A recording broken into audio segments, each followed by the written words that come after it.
Bismillahirrahmanirrahim. Assalamualaikum warahmatullahi wabarakatuh. Okey, hari ini selamat datang ke channel saya.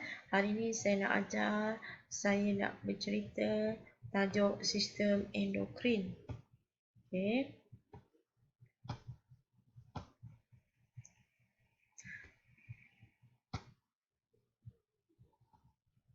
Okey, bahan-bahan pengajaran ini saya dapat daripada daripada Cikgu Hamzah Uthman, guru pakar sains daripada Terengganu, dan segala bahan kreativiti ini di-share oleh Cikgu Irwan Muhammad Saleh.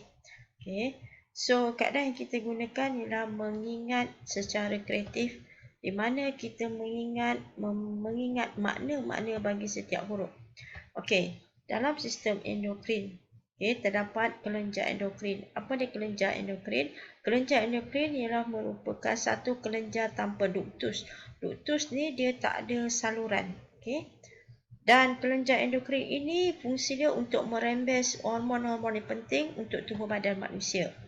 Okey, hormon diangkut melalui sistem peredaran darah kita ke sel-sel sasaran. Okey, ada 5 endokrin. Okey, yang pertama berada di otak, namanya ialah kelenjar pituitary. Yang kedua berada di leher kita, iaitu kelenjar thyroid. Dan yang ketiga berada di perut, di belakang perut kita, namanya pankreas.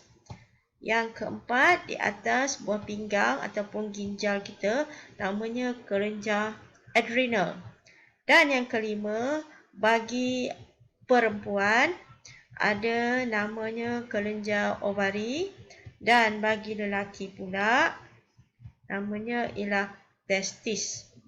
Okey, kita pergi kepada kelenjar yang pertama. Kita mula daripada atas, iaitu dia berada di dalam otak. Huruf P, okey, P ni huruf P, ini macam otak kita lah. Bentuk P, huruf P ni kita lukis seperti otak kita. Dia berada di dalam otak. Nama dia ialah kelenjar pituitary. Hurufnya semakin membesar. Kenapa membesar? Sebab dia penting, berada dalam otak, dia penting untuk pembesaran kita. Hormon yang diangkut oleh salur darah, dia penting untuk pertumbuhan. Manusia membesar, dari kecil menjadi besar, inilah dia kelenjarnya yang menghasilkan hormon yang disalurkan dalam salur darah. Okey. Apakah fungsi dia? Dia mengeluarkan hormon tumbuh besar.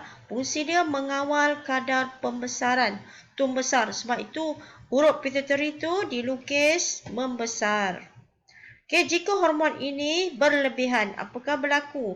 Kesannya seorang akan mengalami kegergasian yang besar, seperti lelaki yang berada di China, kan, viral, pemain bola keranjang dia terlalu tinggi dan tidak normal. Okey, mungkin kerana hormon tumbesaran yang berlebihan.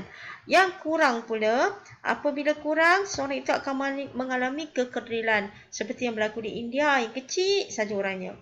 Okey, seterusnya kita pergi kepada kelenjar yang kedua, iaitu kelenjar thyroid. Setiap huruf, bagaimana Cikgu Hamzah melukisnya? Okey, thyroid, T-I-R-O-I-D.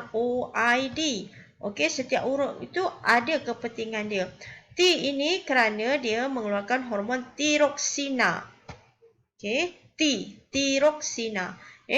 Yang ini seperti apa? Macam T ini kalau ikutkan dia berada dalam disalurkan, diangkut, hormon ini diangkut oleh salur dalam salur darah. Okey, ini juga T ini, kemudian I ini sebab dia ada hormon iodin. Okey, hormon tiroksina diperlukan iodin. Okey, R ini menunjukkan respirasi. Okey. Kemudian dia juga mengawal kadar metabolisme. Mata menonjol. Okey, denyutan jantung meningkat. Okey. Fungsi kelenjar thyroid ini iaitu mengawal kadar metabolisme asas badan, seperti mengawal kadar denyutan jantung. Okey. Kalau terlalu thyroid ini kurang, denyutan jantung dia perlahan. Okey, respirasi, pernapasan. Okey, respirasi denyutan kita bernapas. Okey, jika thyroid mengeluarkan hormonnya yang berlebihan, kesannya ialah denyutan jantung bertambah. Respirasi pula meningkat. Macam kita bernapas terlalu cepat. Respirasi ya. Kemudian kelenjar yang ketiga yang berada di perut. Nama dia ialah pankreas. Okey, bentuk pankreas macam ni lah dekat perut kita.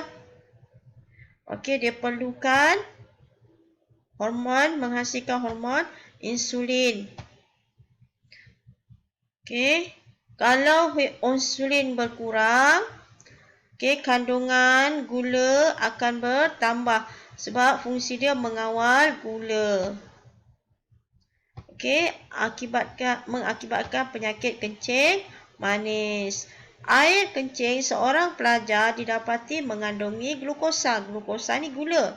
Antara berikut kelenjar endokrin manakah yang gagal berfungsi? Yang mana satu? Jawapan dia macam bentuk pankreas ni. So, itu ialah pankreas. P-A-N-K-R-E-A-S. S ni ujung sekali sugar. Ingat, bila ada glukosa, maksudnya kandungan gula dia tinggi. So, jawapan dia ialah D. Aras yang mudah lah. Okey. So, kalau dia kata menghasilkan mendakkan butter, diuji dengan bahan uji Benedict, ini pun menunjukkan ada gula. So, aras tinggi. Aras yang sederhana. Okey, kemudian kelenjar yang keempat, iaitu kelenjar adrenal. Macam mana kita tulis adrenal? R-E-E ni kita tambah aja ni. Sebenarnya E1. Menunjukkan rasa takut. Okey, adrenal ini, kelenjar ini berada di atas buah pinggang. Ni macam bentuk buah pinggang. A ni nak menunjuk pada buah pinggang. D, meningkat. R pun meningkat. Okey, berada di atas ginjal. Dirembes semasa kita merasa takut atau cemas. Okey, bila kita takut, denyutan jantung kita meningkat. Denyutan. Okey, pernapasan kita pun semakin laju. N, nadi pun bertambah.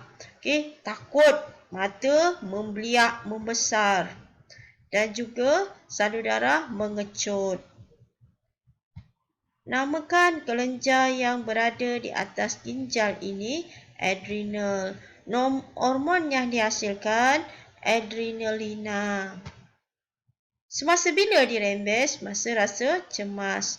Apakah perubahan yang berlaku apabila hormon dirembes? Pertama, D, denyutan jantung meningkat. R, respirasi meningkat. Anak mata membesar. Nyatakan perubahan berlaku pada tubuh seorang apabila melihat seekor ular yang hendak menyerangnya. Denyutan jantung meningkat, kadar respirasi meningkat, nadi meningkat, anak mata membesar. Apakah perubahan tersebut berlaku? Mengapa? Kerana ada hormon yang dirembeskan oleh kelenjar adrenal bernama adrenalina. Okey, sekian saja. Nanti akan sambung lagi pada kelenjar yang untuk seks lelaki dan perempuan. Sekian, terima kasih.